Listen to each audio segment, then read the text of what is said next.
সূরা আদ-দোখান মক্কায় অবতীর্ণ। আয়াত ৫৯। রুকু ৩। বিসমিল্লাহির রহমানির রহিম। হামিম। সুস্পষ্ট কিতাবের শপথ। আমি একে একটি মর্যাদাপূর্ণ রাতে নাজিল করেছি। অবশ্যই আমি জাহান্নাম থেকে সতর্ককারী। তার নাজিলের রাতের মধ্যে প্রত্যেক গুরুত্বপূর্ণ কাজের ফয়সালা হয়, তা স্থিরীকৃত হয় আমারই আদেশক্রমে। অবশ্যই আমি আমার দূত পাঠাই। দূত পাঠানো হয় তোমার মালিকের একান্ত অনুগ্রহে। অবশ্যই তিনি সব কিছু শোনেন, সব কিছু জানেন। তিনি আসমানসমূহ, জমিন এবং এদের উভয়ের মাঝখানে যা কিছু আছে তার সব কিছুর রব। যদি তোমরা ঈমানদার হও তাহলে তার এ সত্য থেকে তোমরা মুখ ফিরিয়ে নিও না। তিনি ছাড়া আর কোনোই মাবুদ নেই। তিনি জীবন দান করেন, তিনিই মৃত্যু ঘটান। তিনি তোমাদের রব এবং তোমাদের পূর্ববর্তী বাপ দাদাদের রব। এ সত্ত্বেও তারা সন্দেহের বশবর্তী হয়ে এর সাথে খেল তামাশা করে চলেছে। অতএব হে নবী, তুমি সেদিনের অপেক্ষা করো যেদিন আকাশ স্পষ্ট ধোঁয়া ছেড়ে দেবে। তা মানুষদের দ্রুত গ্রাস করে ফেলবে। এটা হবে এক কঠিন শাস্তি। তখন তারা বলবে, হে আমাদের রব, আমাদের কাছ থেকে এ আযাব সরিয়ে নাও। অবশ্যই আমরা ঈমানদার। কিন্তু এখন আর তাদের উপদেশ গ্রহণ করার সুযোগ কোথায়? তাদের কাছে সুস্পষ্ট রসূল তো আগেই এসে গেছে। তা সত্ত্বেও তারা তার থেকে মুখ ফিরিয়ে নিয়েছে। তারা বলেছে, এগুলো হচ্ছে পাগল ব্যক্তির শেখানো কতিপয় বুলি মাত্র। আমি যদি কিছু সময়ের জন্য আযাব সরিয়েও দেই তাতে কি লাভ?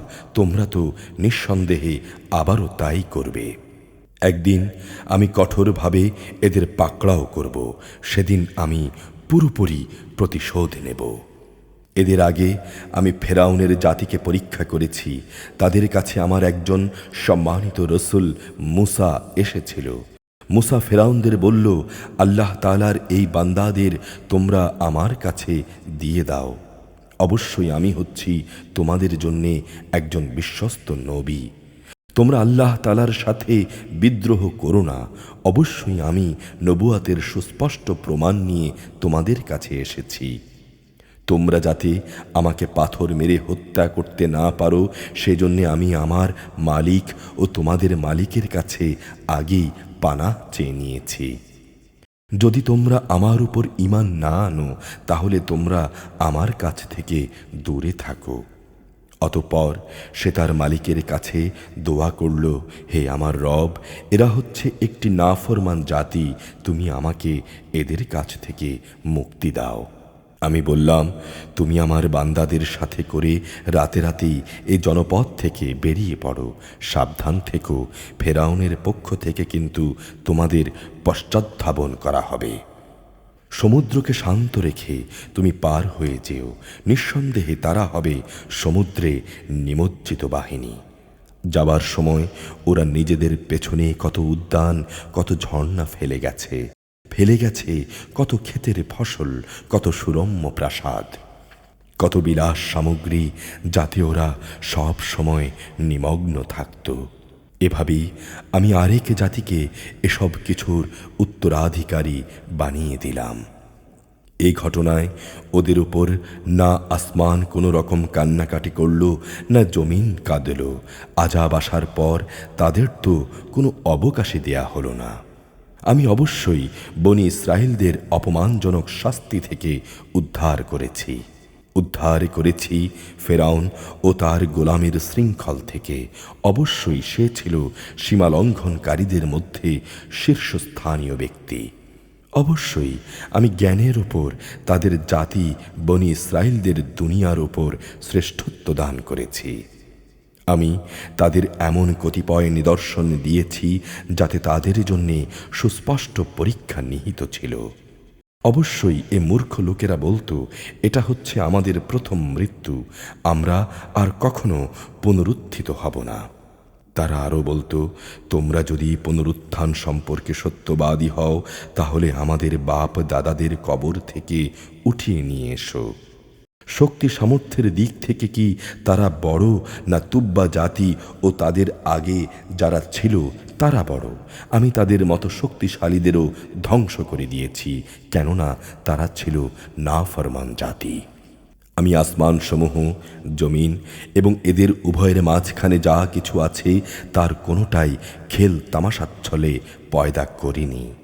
এগুলো আমি যথাযথ উদ্দেশ্য ছাড়াও সৃষ্টি করিনি, কিন্তু অধিকাংশ মানুষই এ সম্পর্কে জানে না। অবশ্যই এদের সবার পুনরুত্থান ও বিচার ফয়সালার দিনক্ষণ নির্ধারিত রয়েছে। সেদিন এক বন্ধু আরেক বন্ধুর কোনোই কাজে আসবে না, না তাদের সেদিন কোনো রকম সাহায্য করা হবে। অবশ্য যার উপর আল্লাহ তাআলা দয়া করবেন তার কথা আলাদা। নিঃসন্দেহে তিনি মহাপরাক্রমশালী, দয়ালু। নিঃসন্দেহে জাহান্নামে জাক্কুম নামের একটি গাছ থাকবে, তা হবে পাপীদের জন্যে সেখানকার খাদ্য। গলিত তামার মতো তা পেটের ভেতর ফুটতে থাকবে, তা হবে ফুটন্ত গরম পানির মতো। ফেরেশতাদের প্রতি আদেশ হবে, ধরো একে, অতঃপর হেঁচড়ে জাহান্নামের মধ্যস্থলের দিকে নিয়ে যাও। অতঃপর তার মাথার উপর ফুটন্ত পানির আযাব ঢেলে দাও। তাকে বলা হবে, আযাবের স্বাদ আস্বাদন করো, তুমি অবশ্যই ছিলে শক্তিশালী একজন অভিজাত মানুষ। এ শাস্তি সম্পর্কে তোমরা অভিজাত লোকগুলোই ছিলে বেশি সন্দিহান। অপরদিকে আল্লাহ ভীরু লোকেরা নিরাপদ অনাবিল শান্তির জায়গায় থাকবে, থাকবে মনোরম উদ্যানে ও অমিয় ঝর্ণাধারায়। মিহি ও পুরু রেশমি বস্ত্র পরিধান করে এরা একে অপরের সামনাসামনি হয়ে বসবে। এমনই হবে তাদের পুরস্কার। উপরন্তু তাদের আমি দেব আয়তলোচনা পরমা সুন্দরী হুর। তারা সেখানে প্রশান্ত মনে সব ধরনের ফল ফলারির অর্ডার দিতে থাকবে। প্রথম মৃত্যু ছাড়া যা দুনিয়াতেই এসে গেছে, সেখানে তাদের আর মৃত্যুর স্বাদ ভোগ করতে হবে না। তাদের রব তাদের জাহান্নামের আযাব থেকে বাঁচিয়ে দেবেন। হে নবী, এ হচ্ছে মোমেনদের প্রতি তোমার মালিকের দয়া অনুগ্রহ। এটাই হচ্ছে সেদিনের মহা সাফল্য। হে নবী, আমি এ কোরআনকে তোমার মাতৃভাষায় সহজ করে দিয়েছি, যাতে করে তারা এর থেকে উপদেশ গ্রহণ করতে পারে। সুতরাং তুমি এদের পরিণাম দেখার জন্যে অপেক্ষা করতে থাকো, আর ওরা তো প্রতীক্ষা করেই যাচ্ছে।